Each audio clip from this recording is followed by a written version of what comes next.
Mr. Chairman, nowhere is this reality, this grim reality, more stark than in occupied Jammu and Kashmir. A veil of darkness has been imposed on the occupied territory following its illegal annexation by India on the 5th of August.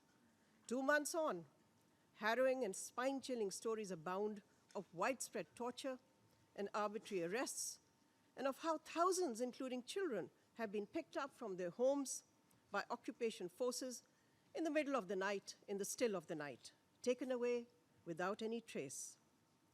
Nights fill us with dread, is how one mother from Baramulla described these nightmarish or nighttime raids.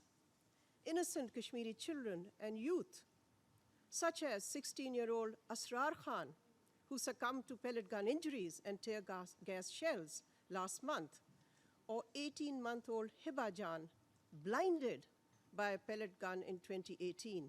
These are victims of an illegal occupation. And they tell unremitting tales of an occupation force which has no regard for the norms of international law or any respect for the rights of children.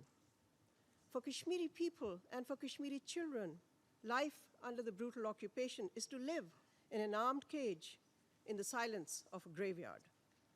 These gruesome facts are amply documented in 2 reports of the UN High Commissioner for Human Rights on the situation in occupied Jammu and Kashmir.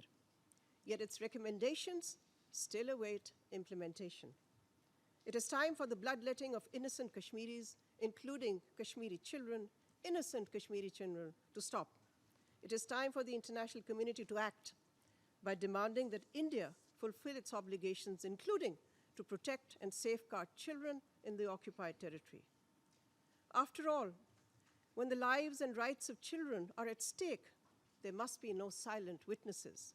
Silence means complicity.